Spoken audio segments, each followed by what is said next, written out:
الحمد لله رب العالمين والصلاة والسلام على من لا نبي بعده وعلى آله وأصحابه وصحبه أجمعين ومن تبعهم بإحسان إلى يوم الدين أما بعد فأعوذ بالله من الشيطان الرجيم بسم الله الرحمن الرحيم ورتل القرآن ترتيلا الله تعالى قرآن كريم عبد الولد قرآن تلاوت করো স্পষ্ট ও সত্যভাবে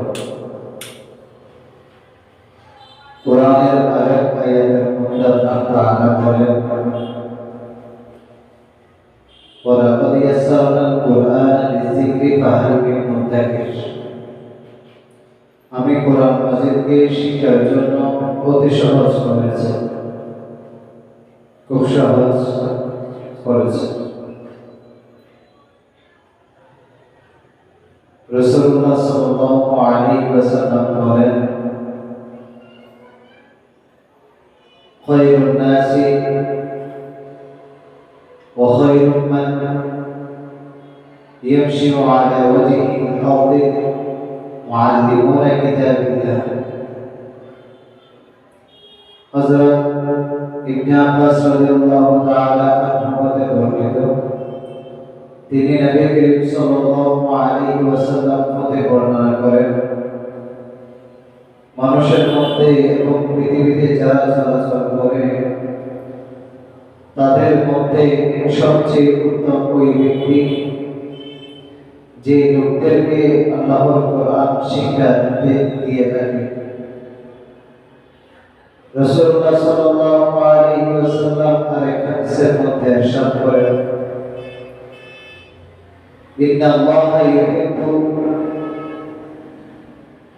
আন ইয়াকরা'আল কুরআন কামা উনজিলা নিশ্চয় আল্লাহ তাআলা পছন্দ করে যেভাবে কোরআন পড়তে নির্দেশনা দিয়েছেন কিভাবে কোরআন পড়ার নির্দেশনা দিয়েছেন যেভাবে আল্লাহ তাআলা কোরআন অবতীর্ণ করেছেন অবতীর্ণ করার কিছু কিছু মানুষ রাসূলুল্লাহ সাল্লাল্লাহু আলাইহি ওয়াসাল্লামের উপর দীর্ঘদিন পরে কেন কোরআন নাযিল করেছেন অথবা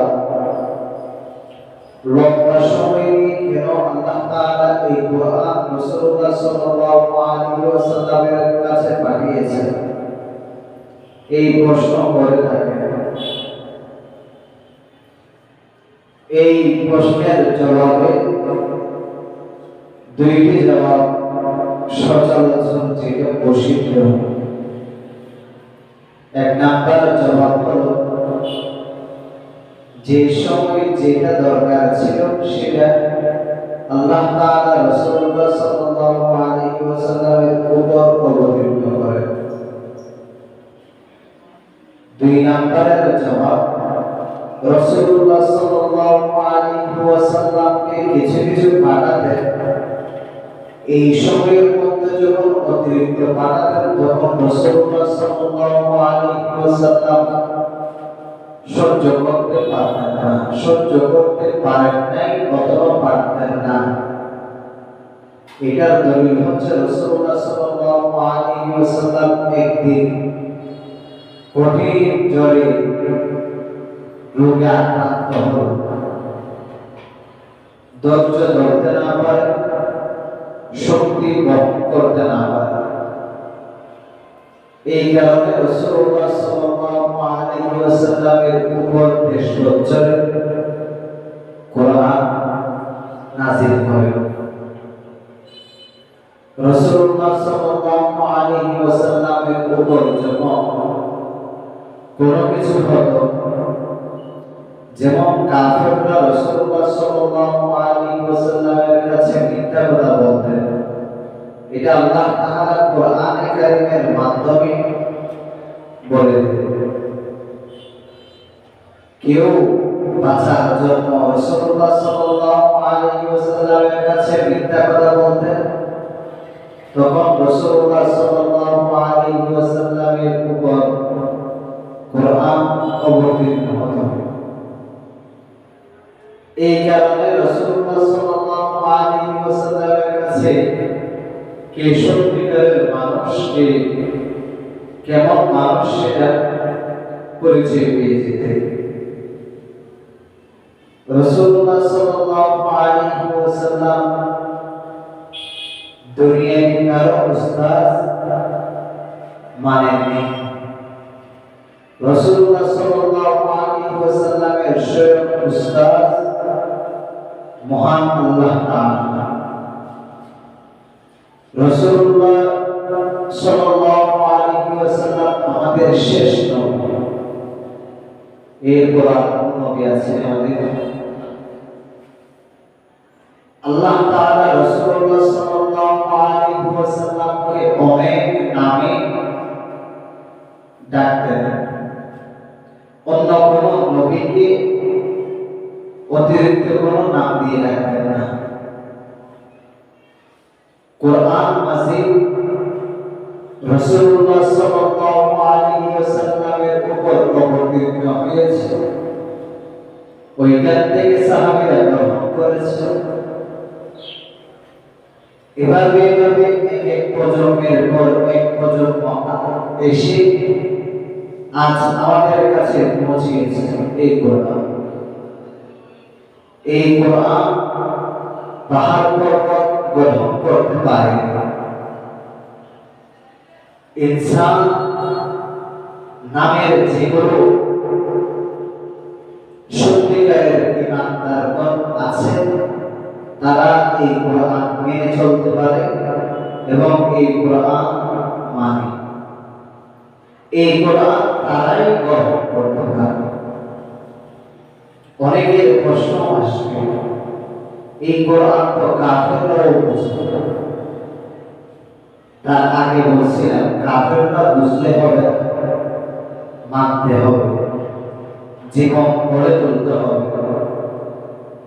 ওদের কাছে জীবন গড়ে তুলতে পারে নাই দিয়ে তো তারা কাফের। যদি জীবন গড়ে তুলতে পারতো তাহলে মুসলিম নামে, ঈমানদার নামে পরিচিত থাকবে। রাসূলুল্লাহ সাল্লাল্লাহু আলাইহি ওয়াসাল্লামের মহাগ্রন্থ হলো হাদিসের গ্রন্থ।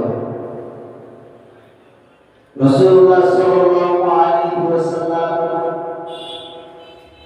ওনার যে ভাষা ছিল, যে কথা ছিল, সেগুলো হচ্ছে হাদিস। আল্লাহ তাআলার যে নির্দেশনা, যে নীতিমালা ছিল, যে কথা ছিল, সেই কথাগুলো হচ্ছে কোরআন। অতএব কোরআন মাজিদ শুদ্ধ করা মানে হচ্ছে হাদিস শুদ্ধ করা। কোরআন মাজিদ মানার মানে হচ্ছে হাদিসের গ্রন্থ মানা। কোরআন যেমন প্রতিটি মুসলমানের মানার উপর ফরজ, তেমনিভাবে হাদিসও মানা ফরজ। কিছু কিছু ব্যক্তি বর্তমান সমাজের মধ্যে বলে, আমি কোরআন মানি, হাদিস মানি না, আমি হাদিস মানি, কোরআন মানি না। তাহলে ওই মানুষটার সহি আকীদা ঠিক নেই। আকীদাগত ভুল আছে। আকীদাগত ভুল থাকার কারণে সে কোরআন মানে না অথবা হাদিস মানে না। এই প্রসঙ্গে কথা নয়, কথা হচ্ছে কোরআন শুদ্ধ করে পড়ার জন্য এই তাজবীদের বই। আল্লামা মুর্শিদ আলম সাহেব হাফিজাহুল্লাহ আজ থেকে 20 বছর আগে একটি কিতাব লিপিবদ্ধ করেছেন, যে কিতাবটি আমাদের এই প্রতিষ্ঠানে ছাড়া অন্য কোনো প্রতিষ্ঠান পড়ানো হয় না। আলহামদুলিল্লাহ, আমাদের এই শিক্ষা প্রতিষ্ঠানে প্রতিটি ছাত্রকে আমরা চাই অত্যাধুনিক কিছু উপহার দিতে, যোগ উপযোগী কিছু উপহার দিতে। আমরা নতুন কিছু দলিল এনে উপহার দিতে চাই। আমরা এই উপহার গ্রহণ করতে প্রস্তুত আছি কিনা? আমরা চাই নিজের জীবনকে কোরআন হাদিসের উপর মিলিয়ে দিতে। এই কারণে আমরা এই শিক্ষা প্রতিষ্ঠানে এসেছি, আমরা শিক্ষা প্রতিষ্ঠানের ছাত্র হয়েছি। আমি বেরিয়ে দেওয়ার সামনে এই শিক্ষা প্রতিষ্ঠান গ্রহণ করে তোমাদের সামনে বসেছে। আমাদের যেই পড়ার নিয়ম কানুন, এটা হচ্ছে আল্লাহ তাআলা যেভাবে কোরআন পড়ার জন্য বলেছেন, আমরা যেভাবে পড়লে আল্লাহ তাআলা খুশি হবেন সেভাবে আমরা পড়ব। আজকের মূল উদ্দেশ্য হলো আর 29টি তার মাখরাজ তৈরি।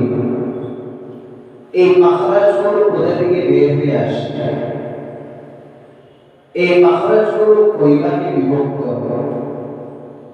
এই সম্পর্কে সংক্ষিপ্ত কথা।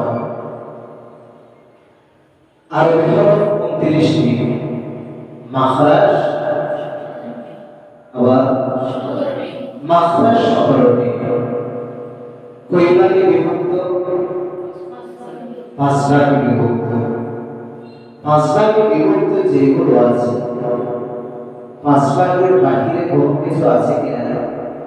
17টি মাখরাজ 5 ভাগের মধ্যে চলে এসেছে। 5 ভাগের মধ্যে প্রথম নাম্বারের নাম জাওফুন। কি? দ্বিতীয় যে রয়েছে তার নাম খলাক। তৃতীয় যে রয়েছে তার নাম লিসান। চতুর্থ যে রয়েছে তার নাম শাফাতাইন। পঞ্চম নম্বরে খৈশু। এখন আসো 5 ভাগে যে ভাগ করা হয়েছে, কোনটাতে কতটি করে মাখরাজ, কয়টা করে মাখরাজ রয়েছে? প্রথম নম্বরের মধ্যে মাখরাজ রয়েছে শুধুমাত্র একটি। জাওফুনের মধ্যে মাখরাজ কয়টি? একটি। খলাকুনের মধ্যে 3টি। কয়টি? 3টি। লিসানের মধ্যে 10টি। আচ্ছা, ওরা এভাবে ভাগ না করে রাখতে পারতো না? রেখেছি কারণ আমাদের সহজের জন্য। অতএব আমরা এই বিষয়গুলো বিস্তারিত চিন্তা করব এবং করব ইনশাআল্লাহ।